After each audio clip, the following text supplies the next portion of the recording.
Hello and welcome back to the Self-Educated Economist channel. Today we're going to be talking about the stock market and its downward trend. It's been trading downward for the last few weeks to be honest, since the Federal Reserve come out with their more hawkish stance, saying that they intended to stay the course on quantitative tightening and raising rates to try to combat inflation. So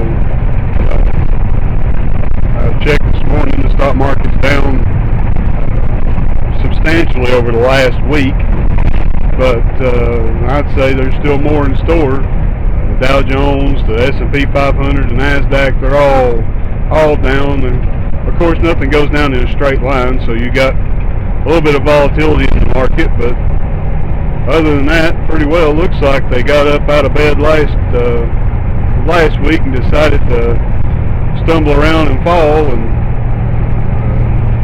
maybe as another analogy might put it, the Wile E. Coyotes run off the cliff and realize that there ain't nothing under him, and they've taken the elevator to the next floor down. So just hold on. I know there's a bunch of investors going around that follow the idea of buying the dip, and while that has worked in days gone by, stocks used to only go upward. They don't normally crash a whole lot, but thanks to passive investing and difference of things, 401ks and all that over the years. But right now I would say if you like to buy the dip, you'll probably have yourself another chance after the first of next month, when QT has completely wrapped up and they start raising rates, and since they've tapered their buying and the Fed foot has expired, and then the Federal Reserve starts selling the assets on their balance sheet, you'll probably get yourself another chance to buy a dip, if that's what you want to do. Once again, I cannot give investment advice. Any choice that you make is that of your own making and not of anything I've said. I don't trade stocks, so I can't tell you how to trade stocks. I can just tell you which way the markets are going. So on another note, the other day on the last video I talked about how we would talk about energy and how that's tied to the markets and how it affects everything. So we'll go on into that one. We'll dive into the energy sector, and as you all can see and know, I drive a semi-truck, and we all feel the pain when the gas starts going up. The gas isn't the metric we really need to be looking at. Everything in the economy is either moved by truck or by train or by boat. And for the biggest part, the last three that I mentioned, the trains, the trucks, the boats, usually run on diesel. So your diesel fuel is the metric you really need to be looking at. The semi-trucks run on diesel, and then as far as your electric cars, and I know there's an ESG movement saying that we need to be more cognizant of our environment and we need to watch what we're doing. What we need to do is think about it this way. Once everybody gets their electric cars, what's that going to do to the supply of electricity? We already have a hard enough time in the winter because the grid isn't strong enough to keep everything running. There's times the lights go out in the winter time, depending on what area you're in. They can't produce enough electricity to heat people's homes. So what are we going to do when everybody starts plugging in these electric cars? They also want to talk about green energy as far as energy goes, and electricity and making it more green. People want to make the wind turbines and solar panels and use those, and while it looks good and sounds good, how green is that energy? The reason I say that is, take a look at it. It's made out of steel.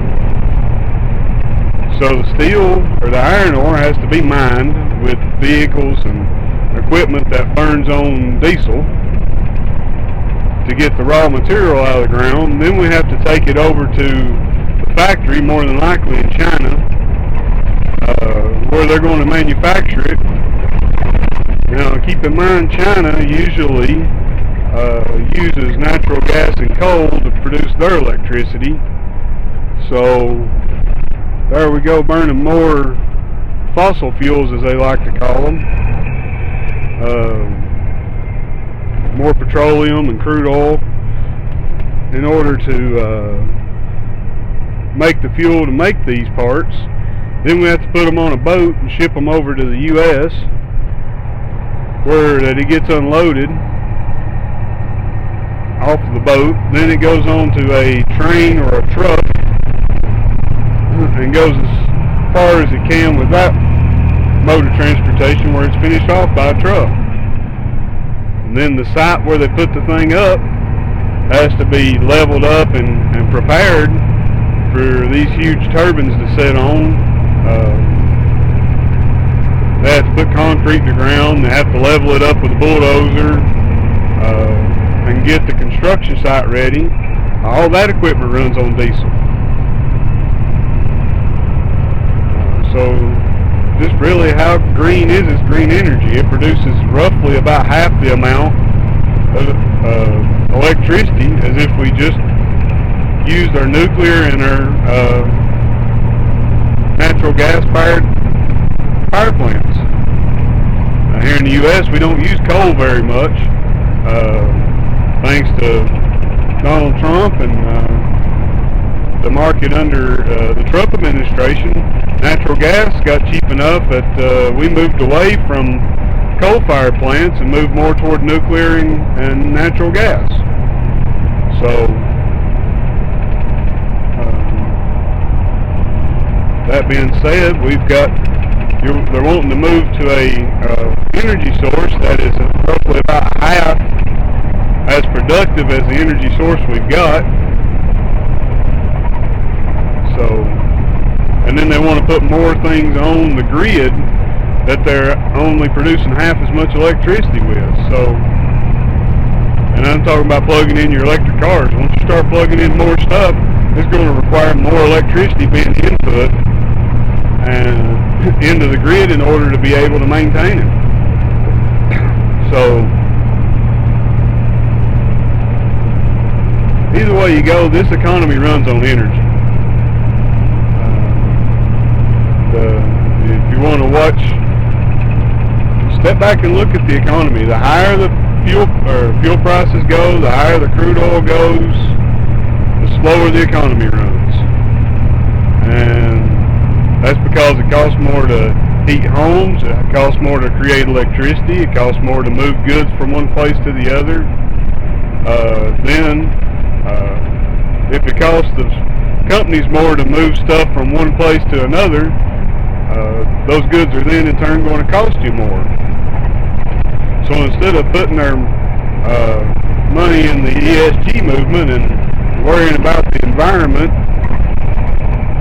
I'm not saying we don't need to look at what we're doing and we can't improve, but we don't need to go to a less dense energy source and expect the same output as we've got with the energy source we're using now. So as the crude oil goes higher, the economy is just going to continue to slow down. So that concludes this video. If you would, please like and subscribe and ring that notification bell to get updates on when more videos become available. Thank you.